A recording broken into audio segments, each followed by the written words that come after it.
Bueno, viene entrando ahí. Ok, déjenme hacer esto chiquito.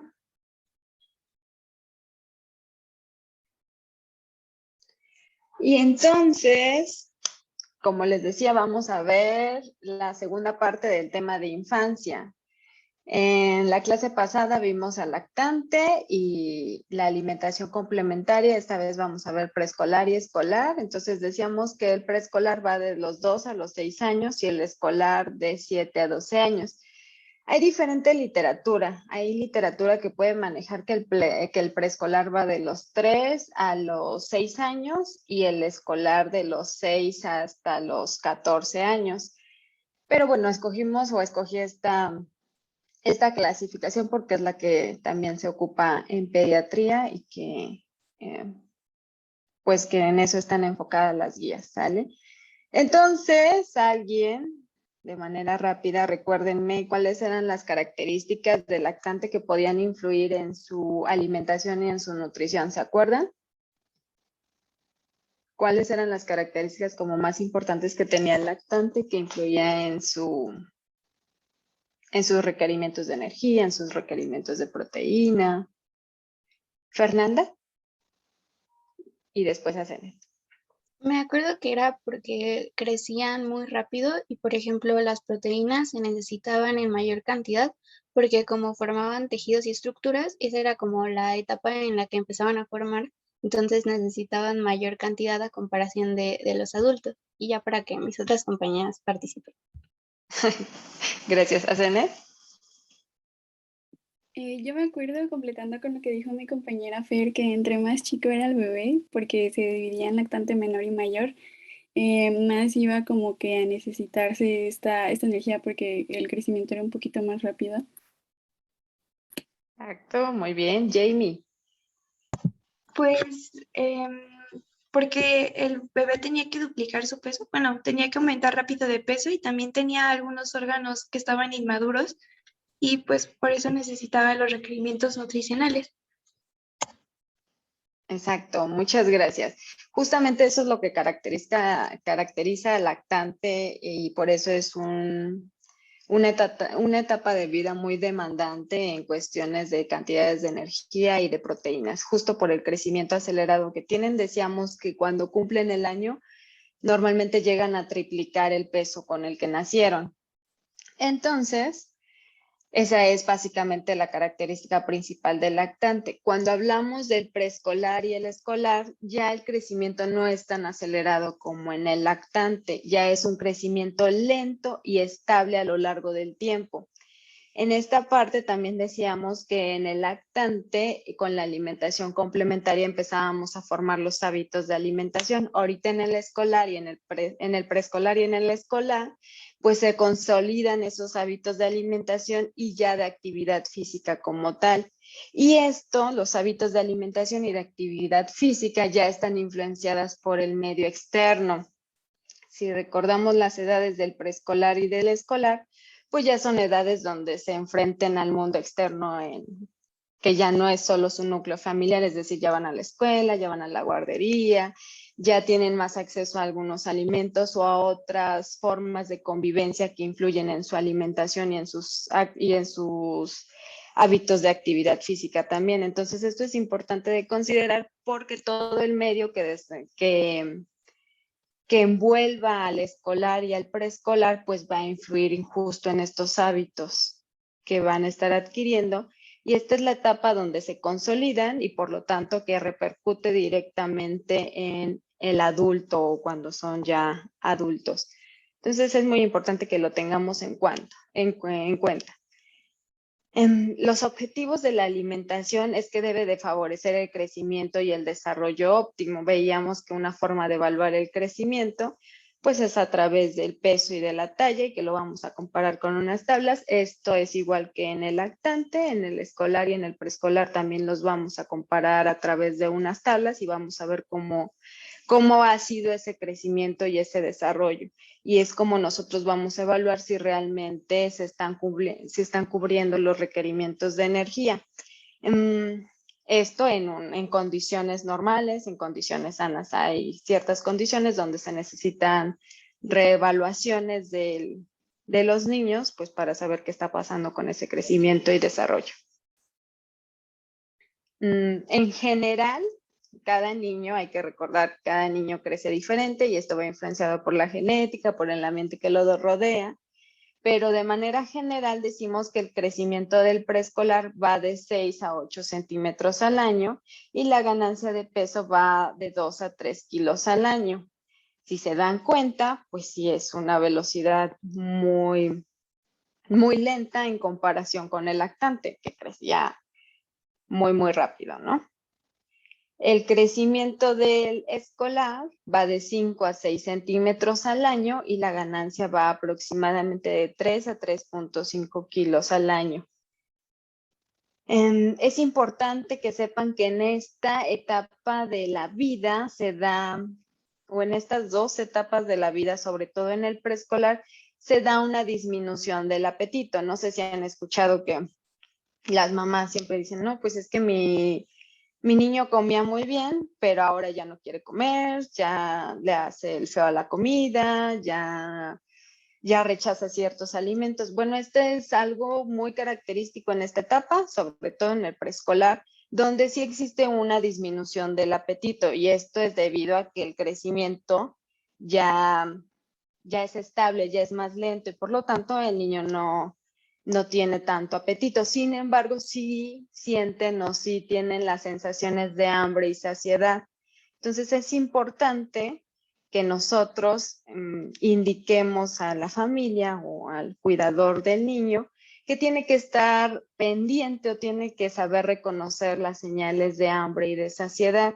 Y esto normalmente se logra pues dejando que el niño coma la ración que hasta donde él quiera, ¿no? Sin forzarlo, sin tener que obligarlo a comer, porque entonces interferimos justo con este sistema de hambre y saciedad y podemos causar una sobrealimentación.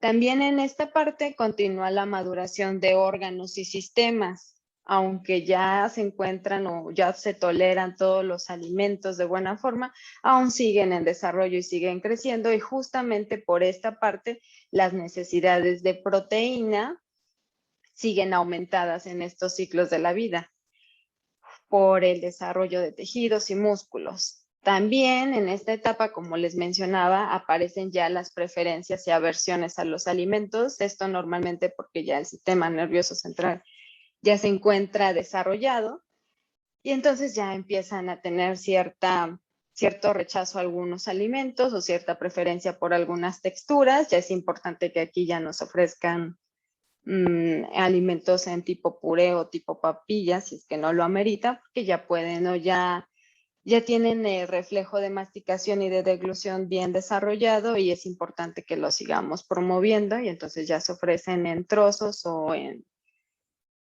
como lo podríamos consumir de manera adulta, siempre y cuando los trozos no sean tan pequeños o tan grandes que podemos causar asfixia, sobre todo en las primeras edades del preescolar. Y entonces también es importante que tengamos en consideración esto porque ya va a haber cierta aversión a los alimentos, entonces ya va a haber cierto rechazo a algunos, como por ejemplo es muy clásico que en estos niños de preescolar y escolar no les gusten las verduras, no quieran comer verduras, ¿no? Entonces la indicación o la idea es que todos los alimentos que les causan aversión o que no los quieren, pues que se trate de dar en diferentes presentaciones, en diferentes texturas, en diferentes técnicas de cocción para que sigamos promoviendo su consumo, porque como les decía, deben de consumir de todos los alimentos, pero que tampoco sea un martirio para el niño comerse algo que no le gusta. Entonces tenemos la manera indicada. Y también pues las ingestas ya son autolimitadas, como les decía, ya hay un sistema de hambre y saciedad desarrollado y por lo tanto el niño ya es capaz de detectar cuando ya está satisfecho y no requiere más alimento. Paola. Bueno, la clase pasada con el lactante vimos que ya después de cierto tiempo ya se le pueden empezar a meter ciertos alimentos como en papilla y así, pero nos comentaban que no era necesario agregarle sal ni nada de eso porque pues el bebé pues ni idea, ¿no? Pero ya con el con el escolar ya se tienen que empezar como con estos aditamentos, ¿no? Como la sal y el azúcar, o qué tanto es recomendable o después de cierta edad o algo así. Sí, con el preescolar y el escolar ya las demandas de sodio son diferentes y entonces normalmente las llegamos a cubrir con sal, con agregando sal a los alimentos. Y esto pues se refiere a una cantidad de sal normal, no baja, no la cantidad que manejamos con un adulto. En cuanto a los requerimientos de azúcares, estos no son estrictamente necesarios para los preescolares ni escolares, ya que toda los azúcares simples o los que le llamamos monosacáridos y disacáridos, los podemos obtener de otras fuentes y no necesariamente de azúcar o mieles o ese tipo de alimentos. No sé si queda un poquito más claro. Más adelante vamos a ver una pequeña parte de eso. Sí, Samantha, gracias. ¿quieres compartirnos algo? Sí, es que ahorita que estamos comentando lo de las preferencias y aversiones de los alimentos, yo había leído que en esta etapa se presenta un trastorno alimenticio que es el trastorno del alimentador sí, el consumidor selectivo. Entonces, no sé cómo se podría diferenciar no sé cómo esa línea entre aversiones a ciertos alimentos a este trastorno, porque había leído que precisamente era el rechazo total hacia verduras, leguminosas, por las texturas, por los colores o por el sabor. Entonces, no sé cómo se podrían diferenciar esas, estas dos cosas porque, porque bueno, Sí, pues siguen siendo requerimientos nutricionales para los niños. sí, justamente se refieren o de manera muy similar. Cuando ya existe el trastorno es porque ya hay poca tolerabilidad, ya no te lo aceptan aunque sea en diferentes presentaciones. Y normalmente esto pasa en el preescolar cuando el padre de familia o el encargado del niño lo que hace es que cuando el niño tiene algún rechazo al alimento, lo que hace es cambiarlo por otro. Darle, por ejemplo, a lo mejor si al niño no le gustaba el brócoli, lo que hace es a lo mejor te doy un pan para que sí comas algo, ¿no? O te doy la tortilla, o te doy, no sé, las cosas que prefieras o la fruta. Y entonces eso causa que el niño lo rechace o rechace las verduras, a lo mejor, por ejemplo, porque sabe que le van a ofrecer otro tipo de alimentos y eso va a repercutir que se transforme en un trastorno y que nos lleve a que el niño tenga el rechazo por todos estos alimentos. Lo que se busca o normalmente con estos niños, pues es que no se dé, no, el alimento como tal no lo reconozcan. A lo mejor se lo puedes dar en diferentes presentaciones, en donde no necesariamente se ve la verdura y eso muchas veces cuando les dices, no, es que no es eso, lo aceptan y es que en realidad es la idea que tienen del alimento y que se les ofrecía otro tipo de alimento para cumplir esas necesidades de energía, pero dejando de a un lado otros. Y eso es algo que no debemos de hacer y que debemos de nosotros promover en nuestra práctica diaria de nutrición, pues justamente ir buscando estrategias de cómo integrar todos los alimentos sin dejar de lado otros y sin causar tampoco ciertos trastornos. También algo muy importante es que en esta etapa, también junto con la lactación, si en la lactación probablemente tú no promoviste el consumo de verduras o el consumo de a lo mejor leguminosas, seguramente en la etapa preescolar y el escolar también habrá rechazos. Entonces, por eso también la indicación es que desde la lactación demos todos los tipos de alimentos de cierta manera y en ciertas presentaciones para que después sean más aceptados. No sé si queda un poquito más claro. Sí, muchas gracias. Ok, Katia. Sí, pues mi pregunta era un poco parecida a la de Sam. Bueno, quería preguntarle, o sea, que entiendo y había leído también esto de lo de la sensación de hambre y saciedad, porque justo aplican mucho bueno, las mamás lo de, y no te paras de la mesa hasta que te acabes todo, ¿no? Pero entonces, ¿cómo diferenciamos? O sea, como que siento que es muy, muy pequeña la línea entre que el niño coma lo que debe comer por sus necesidades, pero cuando ya tiene, o sea, cuando ya, no, es que no sé cómo explicarlo, porque no sé, estaba observando a una de mis primas, la más chiquita, y pues en las reuniones y así le da 2 mordidas a la hamburguesa y ya, o sea, ya no quiere porque ya se quiere ir a jugar, ¿no? Y, o sea, está en un tiempo de comida porque estamos todos sentados, pero solo le da 2 mordidas y ya, ¿no? Entonces, pues ya, o sea, realmente ya ella está sintiendo saciedad con esas 2 mordidas o es más que ya se quiere ir a jugar. Entonces, como, ¿cómo saber cuando sí ya está saciado el niño o es más porque no quiere comer o ya se quiere ir, ¿no? Ok. Normalmente para evitar esto, lo que se busca es un ambiente adecuado de alimentación. Uno es que no haya como distractores, o sea, que no esté la televisión, que no estén juguetes al lado, que no promovamos desde la lactación que cuando termine de comer puede irse a jugar, porque son conductas que podemos pues llevar a repetir ya en la etapa preescolar, el escolar, cuando el niño es más autónomo, que entonces va a adoptar o va a relacionar que el tiempo de comida va a terminar de comer y se tiene que ir a jugar. Entonces, esa es una. Y otra es que sí, recordemos que los niños pues no necesitan la misma energía que un adulto, o sea, necesitan más energía pero calculado para ellos. Por lo tanto, las raciones que utiliza un adulto a un niño son totalmente diferentes. Entonces, normalmente cuando un niño ya no quiere, cuando ya no quiere seguir comiendo y cuando se le ofrecen opciones y ya no quiere seguir comiendo, lo ideal es que se detenga ese periodo de alimentación. Si el niño después realmente tiene hambre, va a buscar el alimento y va a pedir alimento. Y entonces así nos vamos a dar cuenta si realmente tenía hambre o solamente quería o estaba distraído. Entonces, por eso les decíamos que desde la lactación se forman hábitos bien concretos de alimentación que van a repercutir en esta etapa del escolar y el preescolar, y es justamente la manera en cómo estamos ofreciendo los alimentos y cómo los están relacionando con ciertas cosas. Muchas veces desde la lactación tenemos la idea de come esto y después puedes bajar a jugar.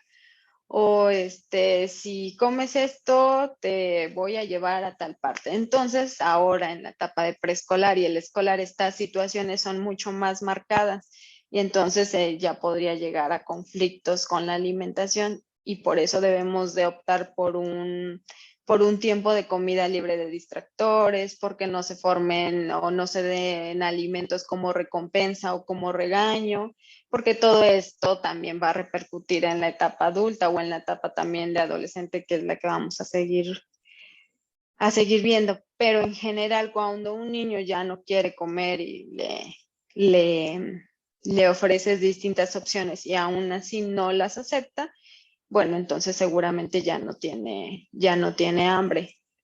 Y si la tuviera, seguramente va a regresar a pedir alimento posteriormente. Fernanda, ¿quieres compartirnos algo?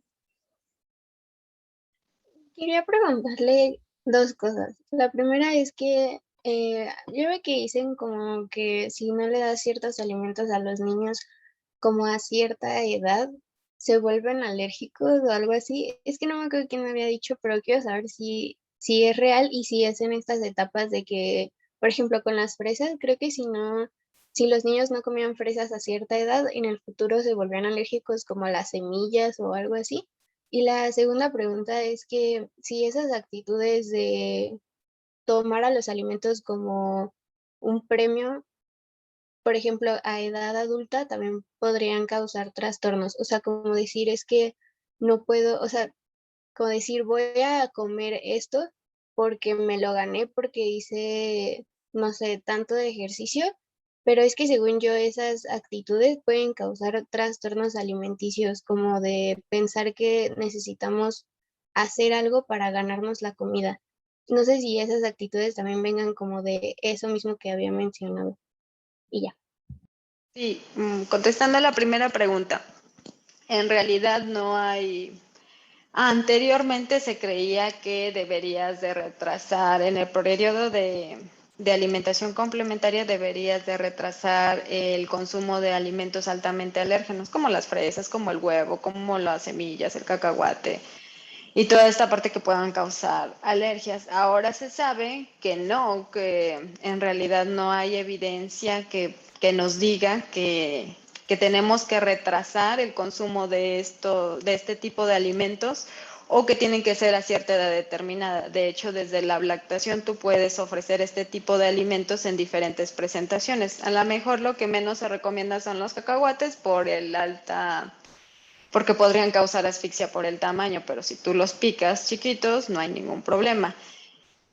Porque se ha visto que independientemente en el momento en que inicies con estos alimentos o no, pueden o no aparecer las alergias y eso va determinado mucho por la información que tenemos en el sistema inmune, por la genética, lo que sí se ha visto que está influenciado es que los niños que no consumen lactancia materna exclusiva tienen más riesgo de presentar alergias alimentarias y esto es justamente porque no hubo un desarrollo correcto en el sistema digestivo.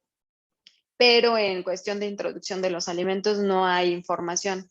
Lo que sí nos recomiendan, o lo que hablábamos la clase pasada, es introducir los alimentos uno por uno. O sea, que primero a lo mejor introducimos fresas y vemos que nos esperamos un día y ese día solamente damos fresas para ver qué realmente, o saber a qué alimento, si hay una reacción, saber qué alimento lo causó. Entonces, cuando empezamos la alimentación complementaria, vamos introduciendo un alimento a la vez para saber qué alimento si hay una reacción alérgica, qué alimento la causó. Esa es la indicación. Y en cuanto a la otra, sí, muchos de los trastornos alimenticios están relacionados como el ambiente, en el ambiente en el que se desarrolló el preescolar y el escolar, sobre todo en esta etapa en preescolar y el escolar, que son más conscientes de los hábitos alimenticios por las situaciones que los rodeaban, justamente por esta parte de dar premios o castigos con los alimentos, o también mucho de lo que se ha visto es de ignorar ciertos tiempos de comida. Por ejemplo, ya en esta etapa, en preescolares y en escolares, como se integran a la vida fuera de casa, a la vida en las escuelas, pues normalmente tienen que desayunar para que puedan irse a la escuela y puedan desarrollar sus actividades. En esta etapa se ha visto que muchos en preescolar y escolar abandonan el desayuno. Normalmente los niños cuando despiertan, pues porque los traes a prisa, porque ya se tienen que ir a la escuela, porque no quieren ir, porque están cansados, porque están despertando. Muchas veces rechazan el desayuno o desayunan muy poquito también porque sienten que les cae mal o porque cómo van a ir a la escuela. Sí, entonces justamente en esta etapa, si tú no promueves el desayuno correcto con las raciones correctas, seguramente va a ser un adulto que no va a desayunar posteriormente. Entonces, sí, todo lo que hagamos o todo lo que se hace desde la lactación va a repercutir en la vida adulta. También se ha visto que, por ejemplo, cuando hay un ambiente de regaños a la hora de comer, por ejemplo, es que acábate esto, que la mamá o el papá lo está regañando porque no quiere comer y el niño ya está ahí en la mesa, pues son sensaciones de angustia que posteriormente va a trasladar a su vida de adulto y que justamente la comida o el momento de comer le va a generar angustia. Entonces ahí podemos causar otro tipo de trastornos y sí es bien, bien importante por eso que tengamos en cuenta todo este ambiente que rodea la comida y que no solamente es pues que tiene que comer, sino cómo lo tiene que comer, cómo tienen que estar las condiciones para que el niño coma de manera adecuada y que formemos buenos hábitos de alimentación. ¿Sale? Gracias. No, gracias a ustedes. Entonces esas son como las características generales de la etapa de preescolar y escolar. Aquí esta es una grafiquita donde vemos el crecimiento o el ritmo de crecimiento, en este caso es de peso. Entonces, por ejemplo, vemos de los 9 a los 2 años cómo está la curva, ¿no? Esta es la línea. Entonces decimos que más o menos ganan al día 22 gramos. Entonces vemos que está súper acelerada, ¿no? Hay un gran pico y que los niños crecen o los lactantes crecen a una velocidad extraordinaria. Y por otro lado tenemos al niño ya en etapa escolar y preescolar, donde vemos que más o menos ganan 10 gramos al día. Entonces vemos como hay un pico, hay un declive en su crecimiento y entonces ya no está creciendo de manera tan acelerada y por eso es que todo, también los requerimientos nutricionales, el apetito y todo cambia. No esperamos que un niño lactante coma con la misma, coma tan seguido como un niño escolar o preescolar. Y luego vemos que, por ejemplo, en los adolescentes vuelve a haber otro pico de crecimiento y entonces ahí también van a cambiar los requerimientos nutricionales y vemos cómo ya hasta llegar al adulto, pues ya no crece o ya no crecemos. Entonces, el escolar y el preescolar se van a caracterizar por un crecimiento lento y estable. Y eso pues va a condicionar las necesidades de energía. Decíamos que aunque exista un crecimiento lento y estable a nivel longitudinal, no hay que olvidar que siguen en desarrollo, que siguen creciendo. O sea, no es como un adulto que ya no sigue creciendo, ya no sigue desarrollándose. Siguen este desarrollo, sobre todo en el desarrollo cognitivo, en los órganos, en los aparatos digestivos, en la maduración del sistema inmunológico y en la composición corporal. Entonces, todo esto va a determinar que las cantidades energéticas estén aumentadas o estén más aumentadas en comparación con los adultos. Estrictamente ya en el escolar hay cambios en la composición corporal que afectan el requerimiento de energía. En el escolar, al final de la etapa escolar, aproximadamente en los 9 años, hay un aumento de tejido adiposo y de masa muscular y esto es precisamente porque se está preparando el cuerpo para el pico de crecimiento que van a tener en los adolescentes. Entonces, todos estos cambios pues, van a condicionar la cantidad de energía. ¿Cómo calcular la cantidad de energía que necesitan los niños?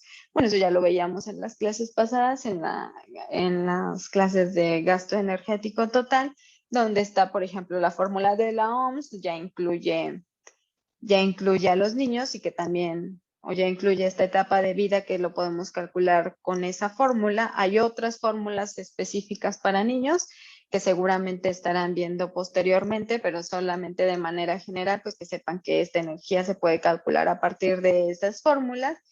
Y hay recomendaciones generales para los niños entre 2 y 8 años, son de 1000 a 1800 kilocalorías al día y esto va a depender pues también de la edad que esté teniendo el niño, como veíamos anteriormente, de la actividad física que esté realizando el niño y de la velocidad de crecimiento que esté teniendo el niño. También el sexo influye, si son niñas o son niños. Y para de 9 a 12 años, más o menos va de 1600 a 2000 kilocalorías. Como les decía, pues están las fórmulas y con eso podemos estimar o individualizar ya cada caso. También hay tablas donde viene la edad y el peso de los niños y a partir de eso te dice aproximadamente cuántas calorías necesitan. Al final de la presentación les dejé unas para que las vean de ejemplo. Pero en general es eso, va de 1000 a 1800, de 2 a 8 años y de 9 a 12 años de 1600 a 2000 kilocalorías. Y bueno, no hay que olvidar que cada caso es diferente y que influyen muchos otros factores. En general, para el niño sano lo podemos manejar de esta manera. En cuanto a los hidratos de carbono o a los requerimientos ya por nutrientes específicamente, decíamos, ¿se acuerdan que en la etapa de lactante los requerimientos de hidratos de carbono suelen estar un poquito más bajos que en los requerimientos comparado con los requerimientos de un adulto? Esto porque el requerimiento de lípidos suele ser mayor en los lactantes. Y aquí vamos a ver que los requerimientos de lípidos van a ir bajando y por lo tanto los requerimientos de hidratos de carbono van aumentando. Entonces ya en esta etapa manejamos los los porcentajes de kilocalorías, más o menos como los manejamos con un adulto, que van en torno de 50 a 55%, y estos pues igual van a ser con base energética, y esto es por el decremento de los lípidos, que ya no es igual que en la etapa lactante. Y las necesidades son, normalmente van de 130 gramos al día de hidratos de carbono. Ahora, es conveniente que estos hidratos de carbono, el 10% o menos del 10% provenga de azúcares simples o de carbohidratos simples. Y estos son los carbohidratos que están compuestos por monosacáridos y disacáridos. Y el resto o el otro 90%, pues que estén compuestos por hidratos de carbono complejos. Como hidratos de carbono simples, pues decíamos que son, pues por ejemplo, el azúcar cotidiana que tenemos en casa, las famosas dulces, los famosos refrescos, los jugos embotellados, las verduras, las frutas, cuando no las comemos con cáscara, también se convierten en hidratos de carbono simples. Entonces, todo esto pues, no debe superar el 10%. Entonces, quiere decir que es una cantidad mínima y que normalmente lo vamos a ocupar con las frutas, como el plátano, pues que no te lo puedes comer con cáscara, ¿no? Y los complejos van a ser todos aquellos que provengan pues ya de moléculas más complejas como las verduras o los productos de maíz, el arroz, el trigo, y vamos a preferir siempre los integrales en esta etapa de la vida.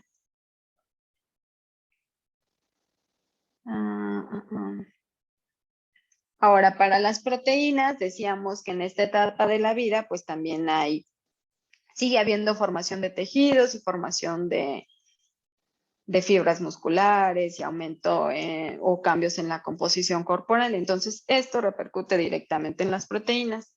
Ya no es la misma cantidad o disminuye la cantidad de proteínas en comparado con un lactante, pero siguen en aumento en comparación o siguen aumentadas en comparación con un adulto.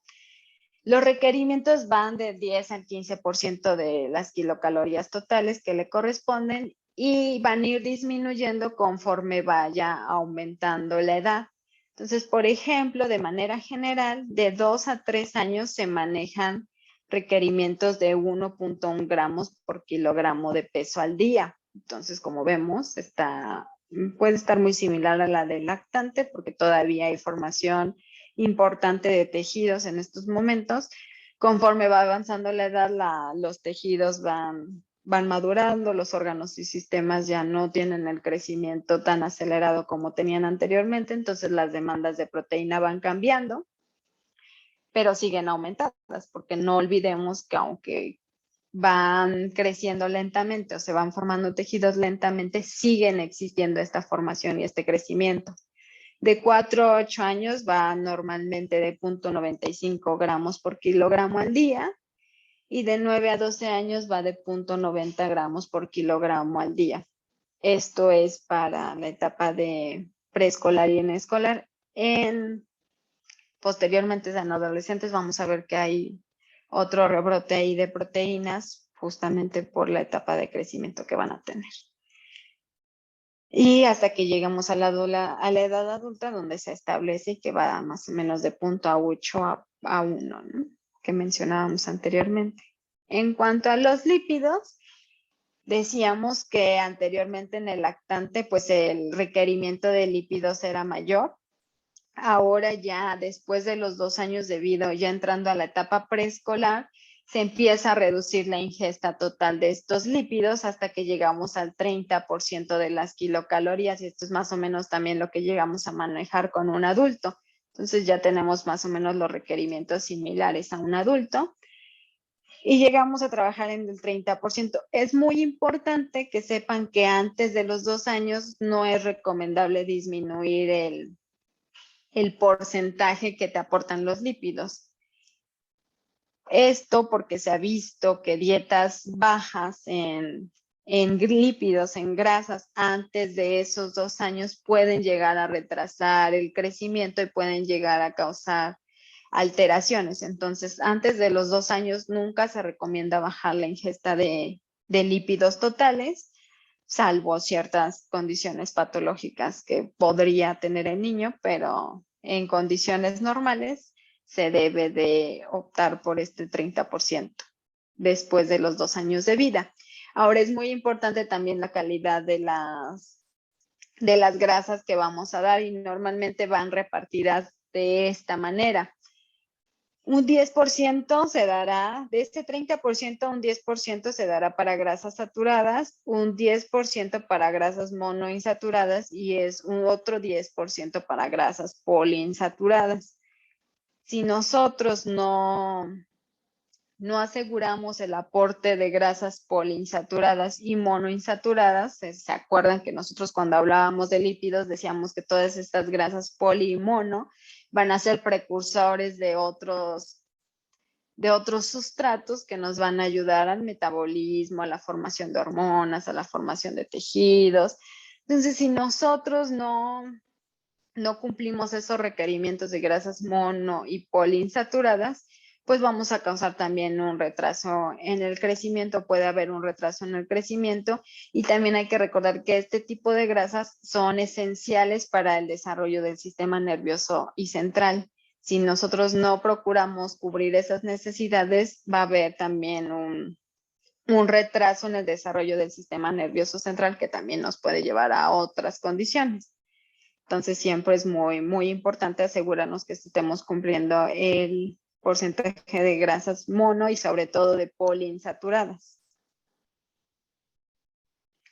En cuanto a los micronutrientes, en realidad cuando nosotros ofrecemos toda la variedad de alimentos que tenemos, o sea, de todos los grupos de alimentos, perdón, y optamos por una dieta correcta, una dieta equilibrada, pues va a aportar las cantidades suficientes de todos los nutrientes que incluyen carbohidratos, lípidos, proteínas y también vitaminas y minerales.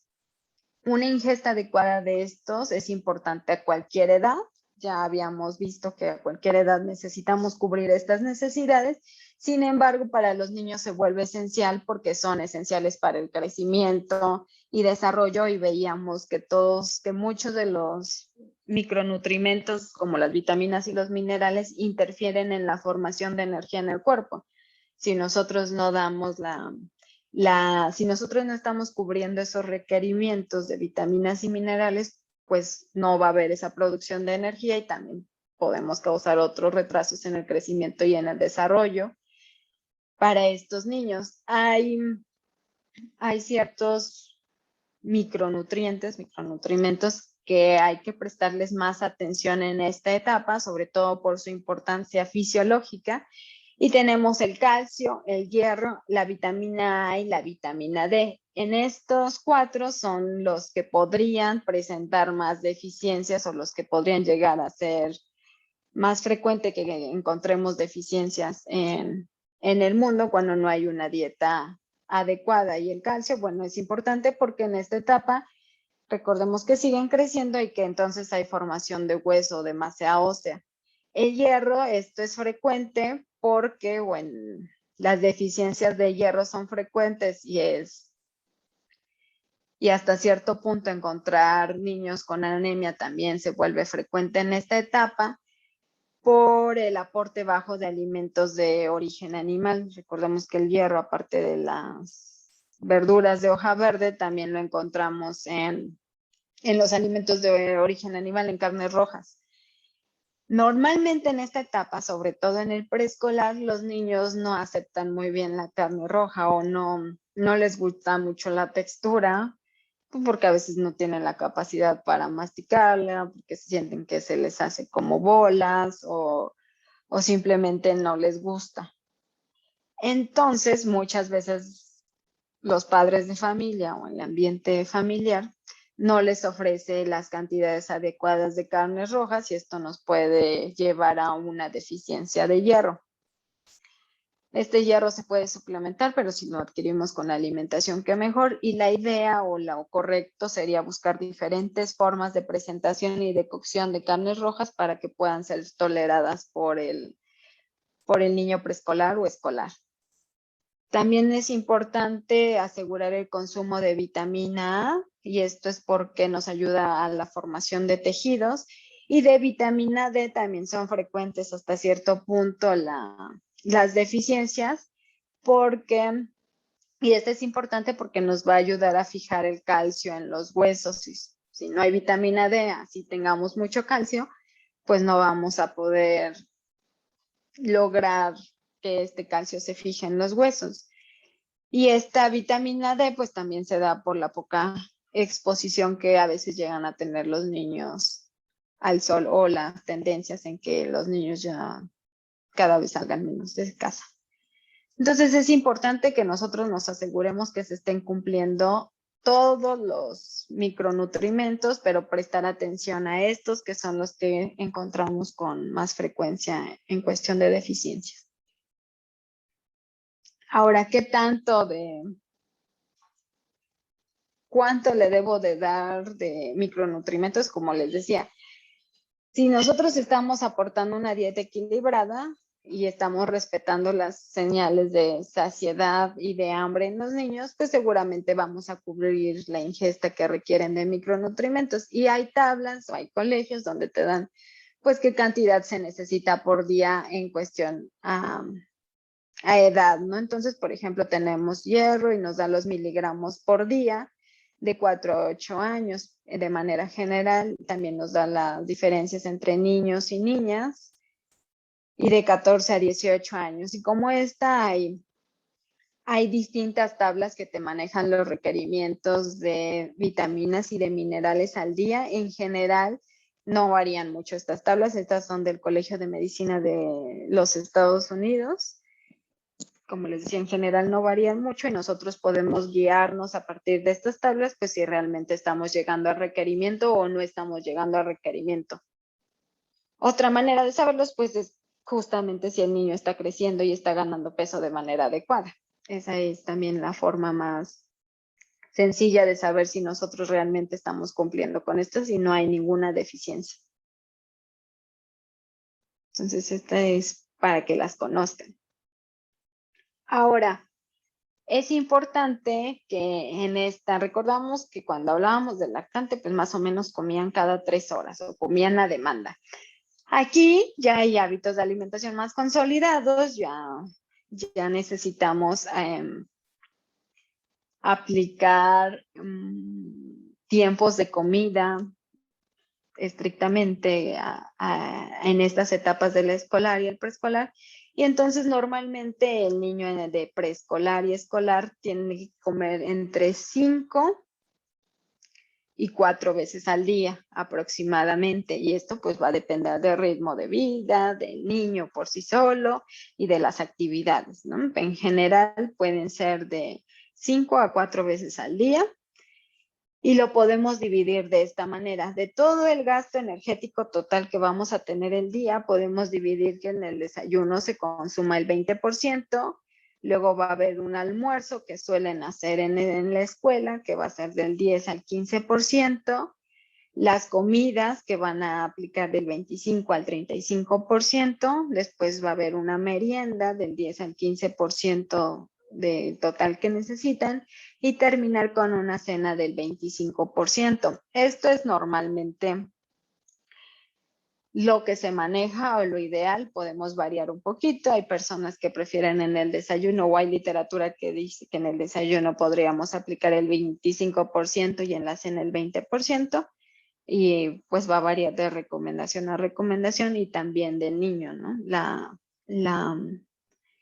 Sus hábitos alimentarios, cómo se están formando, pues también los podemos adecuar a esto.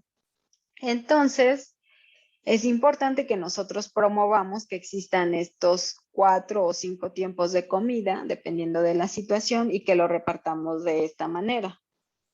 También es importante que el tamaño de la porción va a variar dependiendo de la edad del niño. Como veíamos en esta etapa, pues son periodos de edades muy, muy amplios, ¿no? Empezamos de los 2 y terminamos a los 6, y luego de los 6 y terminamos a los 12. Entonces, dependiendo de la edad del niño, pues también va a variar la porción adecuada que necesita y de la comida en particular que va a necesitar.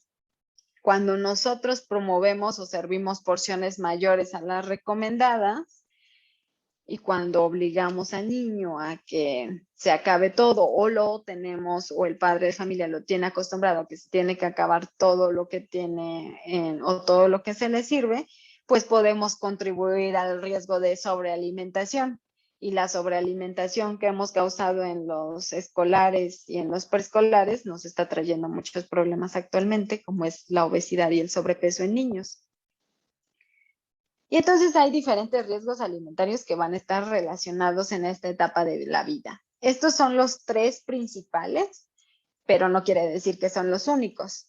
La sobrealimentación, como mencionábamos, pues justamente no respetar las señales de saciedad y de hambre y obligar al niño a comerse todo lo que, o a comer de manera similar a como un adulto, además de el riesgo que tienen cuando están saliendo ya de casa, cuando ya no están en el núcleo familiar por ir a las escuelas. O sea, el ambiente que lo rodea nos puede llevar al riesgo de sobrealimentación que va a causar a la larga o podría llegar a causar obesidad o sobrepeso. También en esta parte pues también tenemos el riesgo de subalimentación.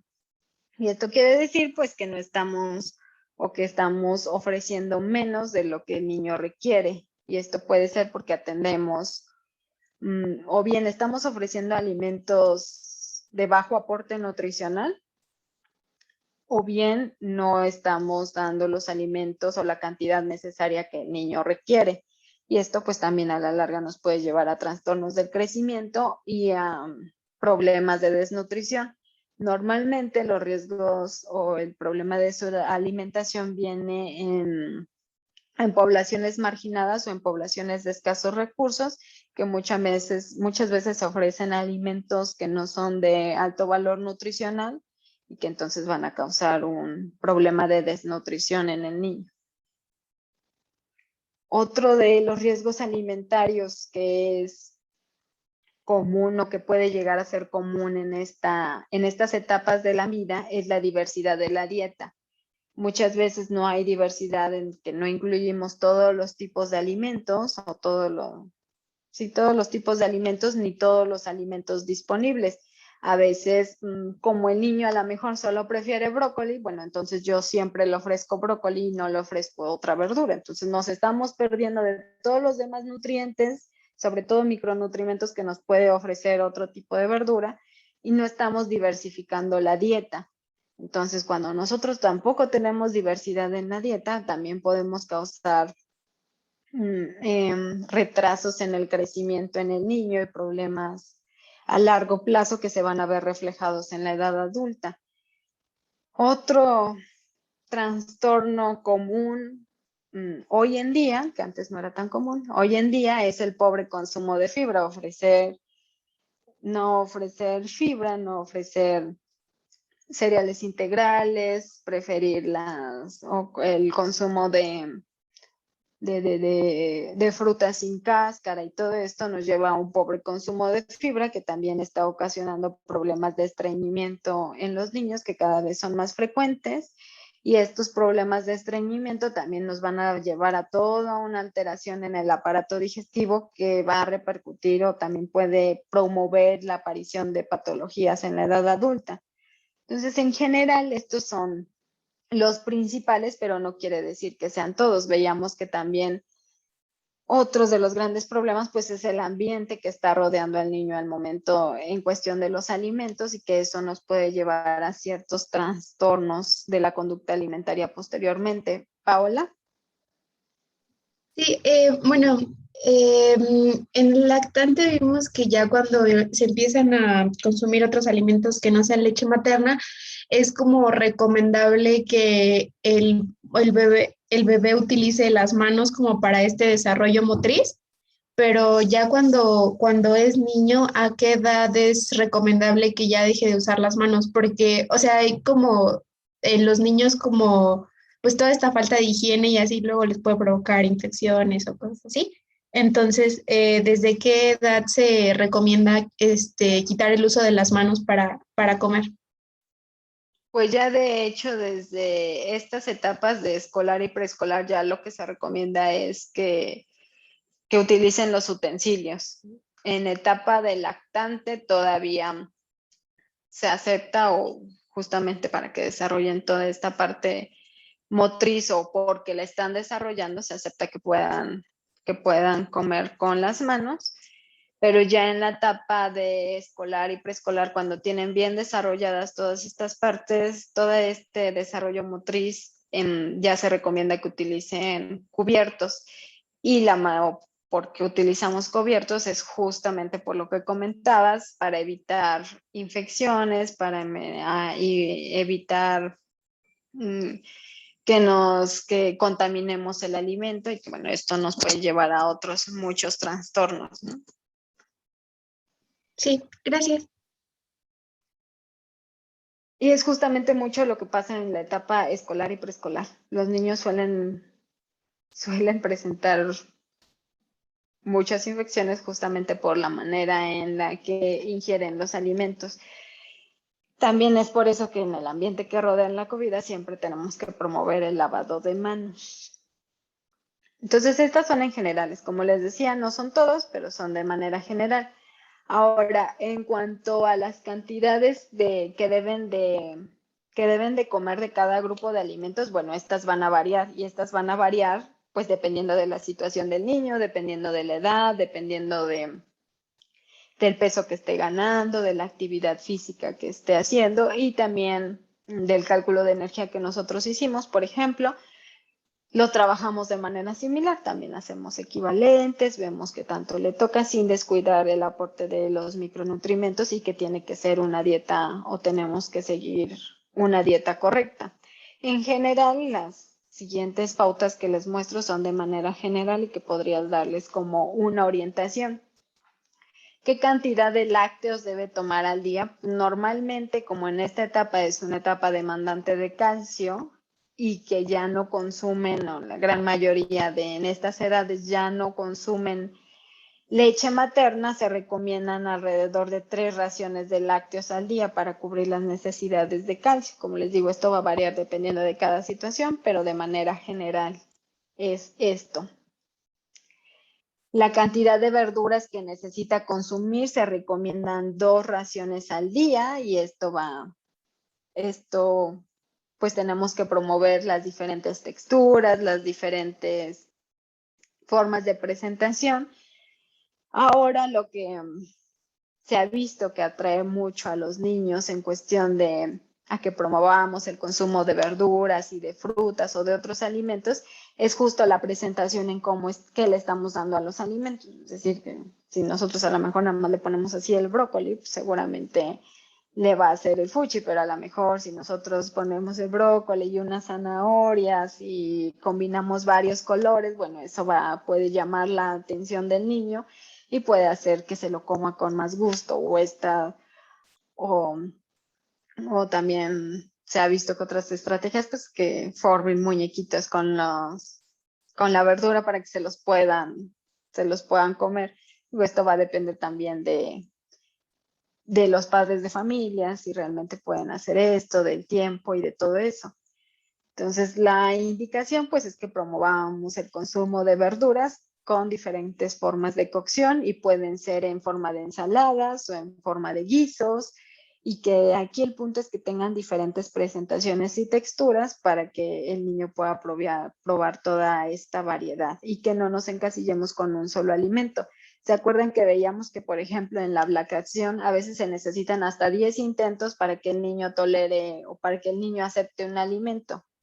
Entonces aquí pasa de manera similar. El hecho de que lo rechace una vez o de una forma no significa que se lo debemos de quitar y que ya no se lo vamos a dar nunca, sino buscar otras estrategias para promover ese consumo.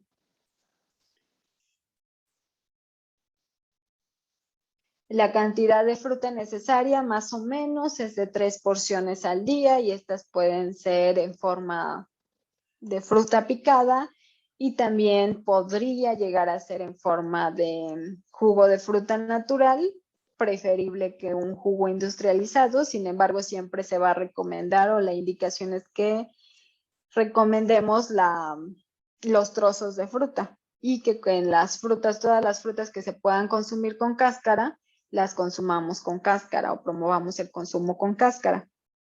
En cuanto a la cantidad de proteínas, que va a incluir alimentos de origen animal y legumbres, estos también varían dependiendo de cada etapa, pero en general pues tenemos que ofrecer pescados, tenemos que ofrecer pollos y tenemos que ofrecer y tenemos que ofrecer carnes magras o procurar irnos por carnes magras y leguminosas igual preparadas de diferente manera.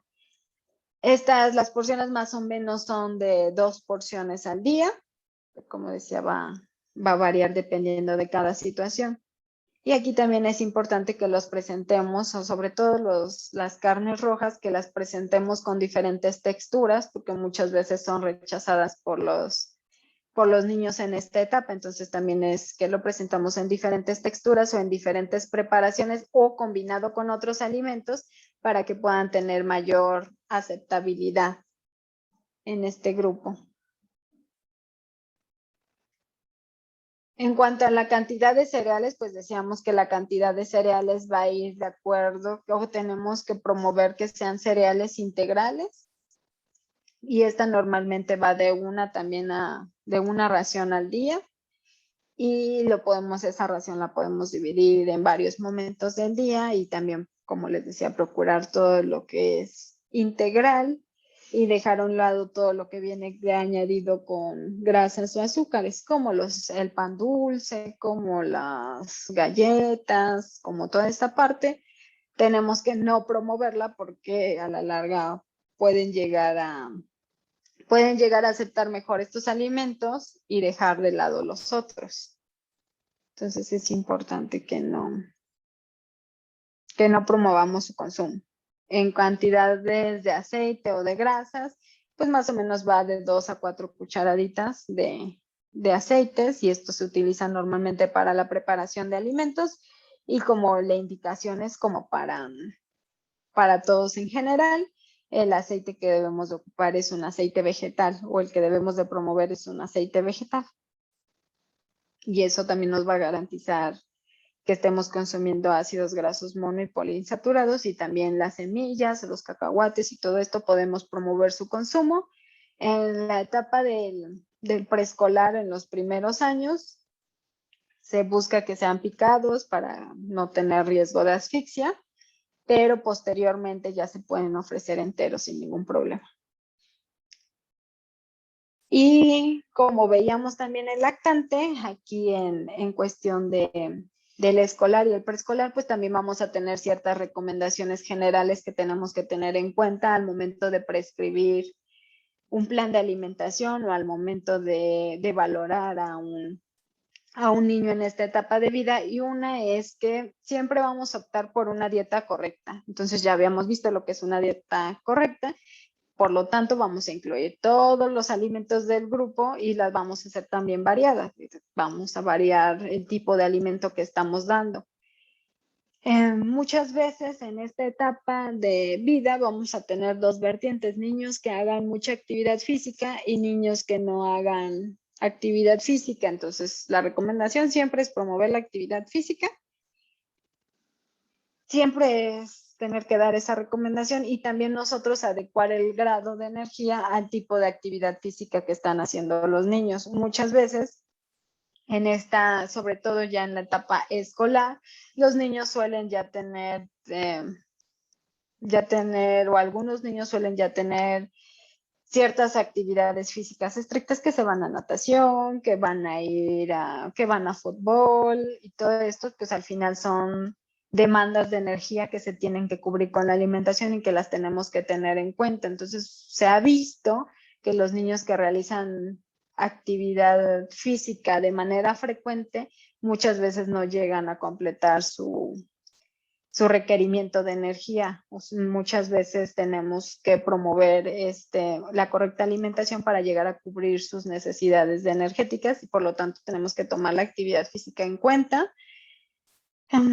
La recomendación general, como lo hemos venido diciendo, ofrecer los alimentos en distintas opciones y texturas, métodos culinarios, con ciertas con ciertas especies que le pueden dar cierto sabor diferente. Entonces, buscar siempre la aceptación de los alimentos a través de estas.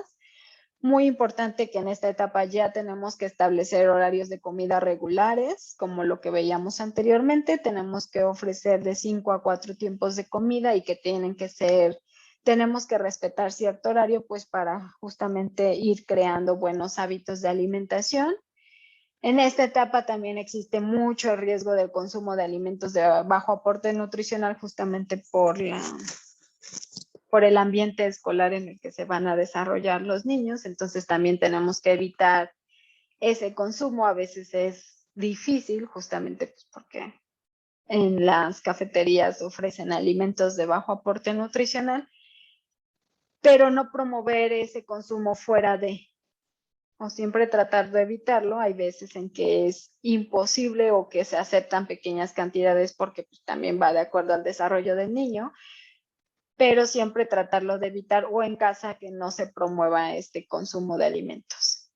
Respetar el sistema de hambre y saciedad siempre, lo que hablábamos, no permitir juegos a la hora de la comida, también no permitir que se coma viendo la televisión, esto porque también distrae al niño y puede también que coma menos de lo que necesita o coma más de lo que necesita por estar distraído viendo la televisión. Cuando nosotros comemos viendo la televisión, como que el sistema de hambre y saciedad no funciona muy bien y entonces muchas veces o comemos menos o comemos más, y eso también nos pasa a los adultos. Entonces no hay que promover esto en los niños de esta etapa de vida. Es importante ya a partir de los 2 años que nosotros aseguremos el aporte adecuado de lácteos, esto porque ya no hay lactancia materna y tenemos que cubrir las necesidades de calcio, y normalmente eso se logra a través de los lácteos. Entonces siempre vamos a asegurar un aporte adecuado de lácteos. Ahora se ha visto que la tendencia o a partir de que surgieron las leches vegetales, muchos padres de familia han optado por dar leches vegetales a los niños en esta etapa de vida y están causando problemas o están causando deficiencias de calcio en estos niños. Entonces, los niños necesitan lácteos justamente por el calcio que necesitan por la formación ósea que se está teniendo. Emilio, ¿quieres compartirnos algo? Sí, maestra, una duda respecto a esto. La clase pasada estábamos viendo, bueno, cuando vimos lo de lactancia, de estas leches en polvo que venden para los niños que van como por edades de 2, 3 años, ¿cómo a qué edad se recomienda dejar esas fórmulas y que el niño empiece a tomar, no sé, leche entera o así? Porque, por ejemplo, hay una leche nido que creo que no tiene edad. Entonces yo veía que, bueno, a unos primitos que tengo que tenían como 10 años y se la seguían dando. Y pues, según yo, esa es como, bueno, no sé si la amarilla, que es la que les daban, tenga algún límite de edad, pero como a qué edad se empieza a tomar leche entera. Sí, justamente cuando hablábamos de los sucedáneos de leche, pues veíamos que hay leche etapa 1, etapa 2 y etapa 3. La de etapa 3, que es normalmente la que se da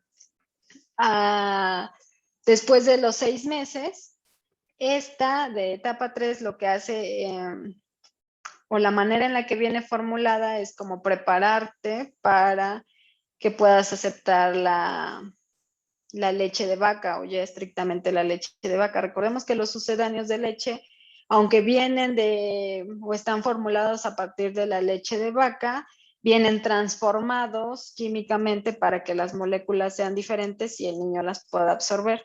Ya en la etapa 3, estas moléculas podríamos decir que tienen una transformación diferente y que entonces son moléculas más grandes o más similares a la leche de vaca, justamente lo que nos están preparando. Ya la indicación es que los lácteos de vaca, los lácteos enteros, ya pueden incorporarse a partir de los 2 años de edad. Hay mucha literatura que a veces lo restringe o lo mueve hasta los 3 años de edad, y esto es por la aceptabilidad que a veces llega a tener o por los problemas gastrointestinales que se llega a tener cuando se pasa de una a la otra. pero a partir de los 2, 3 años ya pueden tomar leche de vaca o leche entera en sus diferentes presentaciones, o lácteos, ya no solo leche, también los quesos o las cremas ya son bien aceptados por el organismo a esa etapa. La que mencionas, por ejemplo, la leche nido, es una leche, pues ya estrictamente una leche entera, pero que se convirtió en polvo y que está adicionada con ciertos nutrimentos, con ciertos micronutrimentos para hacerla más completa para los niños. El problema muchas veces de estas leches es que tienen azúcares añadidos o más azúcares añadidos justamente para mejorar la aceptación de los niños. Entonces lo que se recomienda es que se puede ya dar leche entera de vaca de la que consuma un adulto sin problema a partir de esa edad. No sé si con eso queda un poquito más claro, Emilio. Sí, maestra, muy claro. Muchas gracias. No, ¿de qué? Ok, entonces decíamos esta parte de los lácteos y que sí los debemos de promover. Asegurar el adecuado desayuno y promover el desayuno, porque como les decía, esta etapa de la vida es crucial, o muchas veces esta etapa es en la que se abandona el desayuno, justamente por el ritmo de vida en el que cambian a los niños. También es importante fomentar el consumo de agua natural, no agua endulzada, no bebidas azucaradas, y lo que se maneja en todas las etapas de la vida, pero en esta es muy importante porque a partir de esta surgen todos los hábitos de alimentación, pues no promover el consumo de refrescos, de jugos embotellados, de alimentos industrializados, y todo eso porque también recordemos que el alimento industrializado no solamente tiene los micro y macronutrimentos, ¿no? También tiene muchos otros aditivos comerciales o muchos otros compuestos para que pueda perdurar, y eso también a la larga puede traer ciertas alteraciones.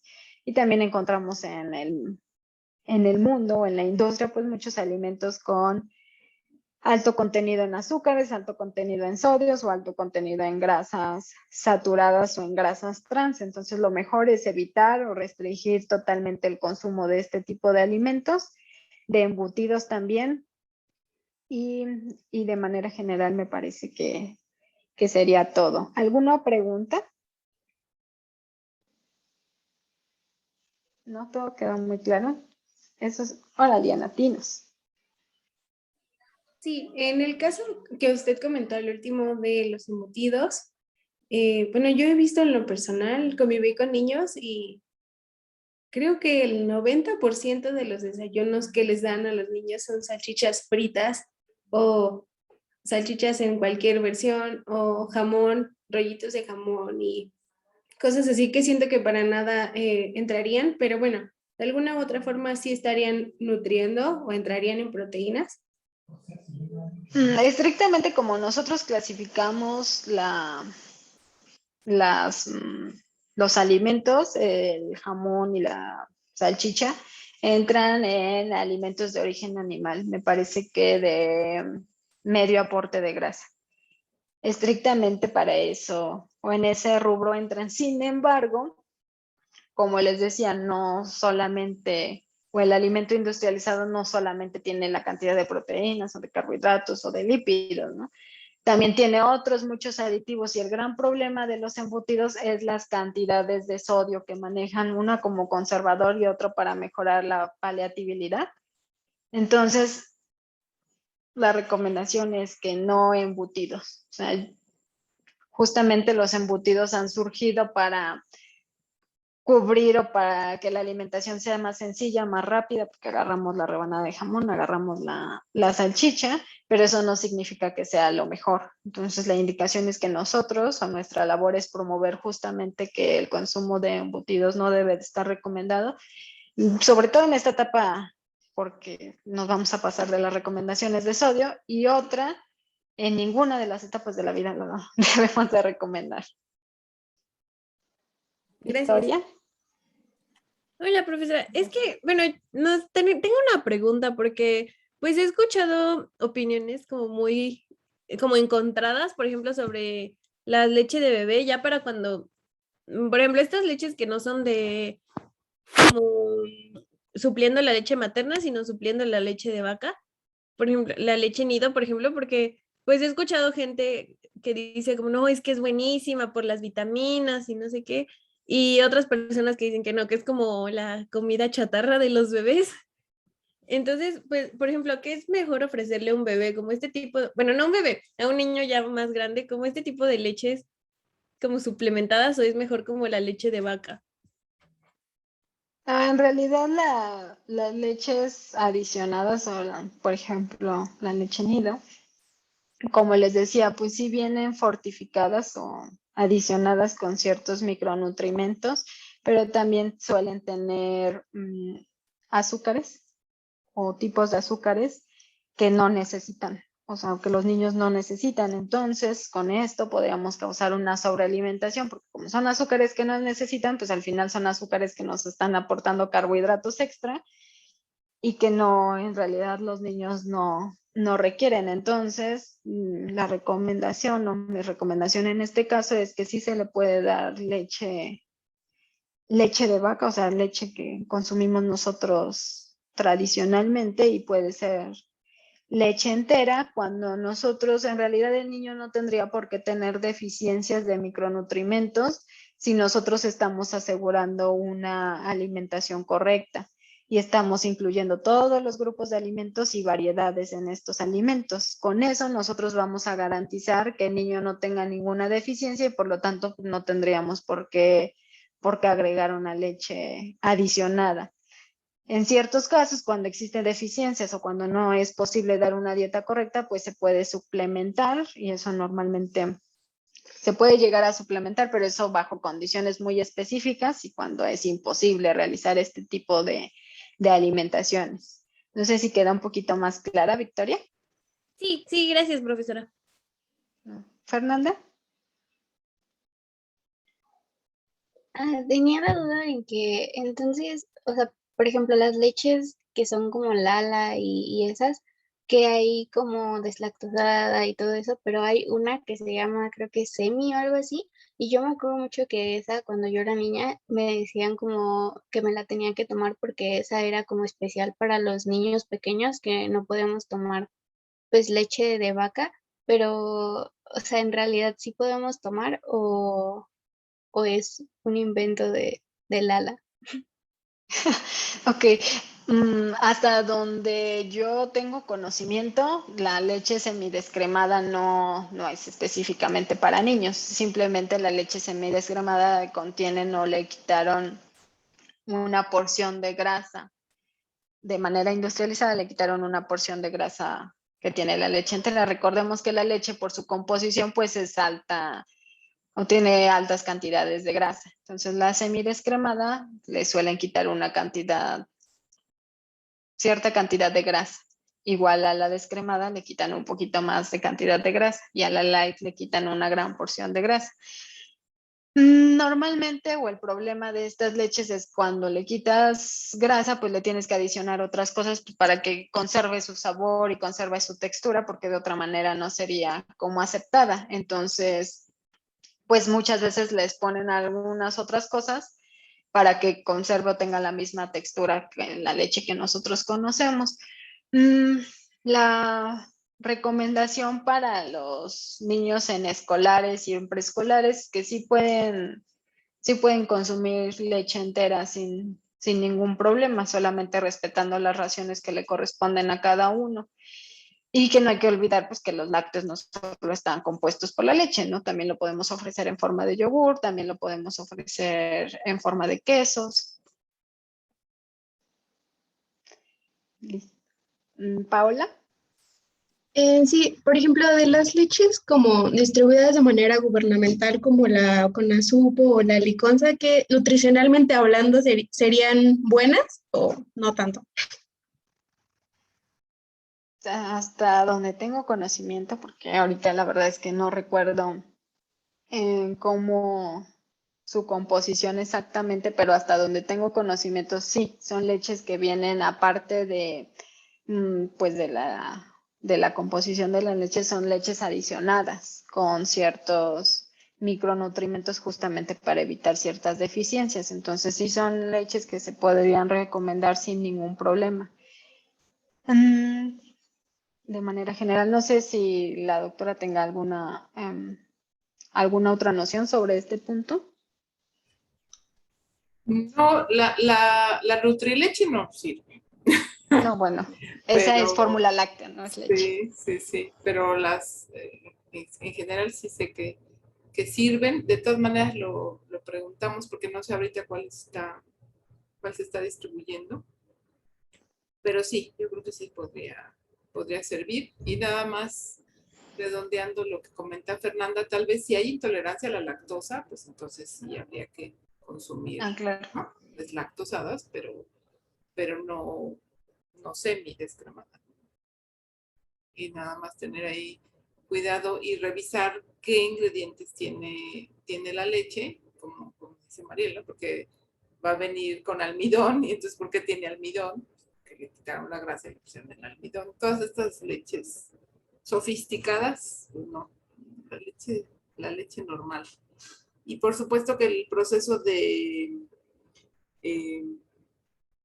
calor que se les hace o que se tiene que realizar para que la leche esté en polvo, pues también afectaría los nutrimentos, ¿no? Entonces, idealmente, pues que no sea reconstituida, si es posible. Pero yo le pregunto a Lorena Casís, que es química, sí, justo. Estas leches que nos están preguntando, pero hasta donde sabemos si se podrían utilizar. Gracias. Bueno,